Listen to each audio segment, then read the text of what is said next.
Praise the Lord. உங்கள் வாழ்க்கையில், உங்கள் குடும்பத்தில், இல்லை உங்கள் சரீரத்தில் ஏதோ ஒரு விடுதலைக்காக காத்து கொண்டிருக்கிற பிள்ளைகளா நீங்கள்? இன்றைக்கு ஆண்டவராக இயேசு கிறிஸ்து உங்களை பார்த்து தான் சொல்கிறார். 2 கொரிந்தியர் 3:17, கர்த்தரே ஆவியானவர், கர்த்தருடைய ஆவி எங்கேயோ அங்கே விடுதலையும் உண்டு.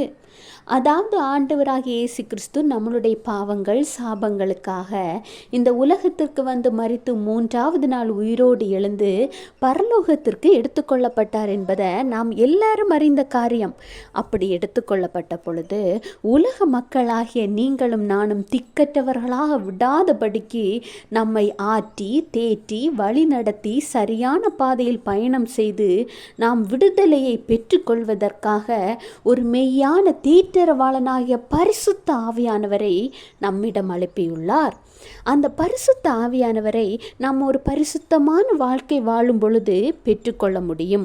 தாகத்தோடு கேட்கிற யாவர் மேலும் பரிசுத்த ஆவியை அவர் ஊற்றுவார். பரிசுத்த ஆவியானவர் உங்களுக்குள் வரும் பொழுது நீங்கள் பலன் அடைந்து விடுதலை அடைவீர்கள். விடுதலையை சுதந்தரித்துக் கொள்வீர்கள். ஒரு பரிசுத்த வாழ்க்கை வாழ்வீர்கள்.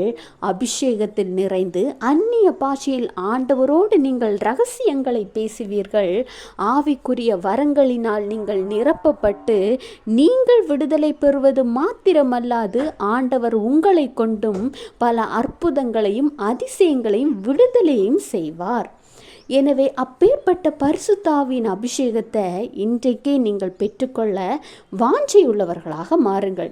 நீங்கள் பெற்றுக்கொள்ள வேண்டும் என்று கர்த்தர் ஆசைப்படுகிற காரணத்தினால்தான் இன்றைக்கு உங்களோடு பேசிக்கொண்டிருக்கிறார்.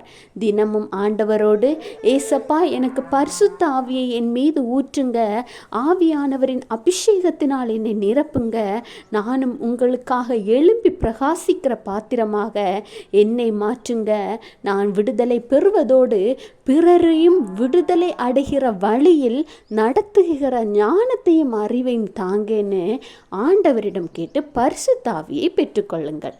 Have a blessed day. Jesus bless you.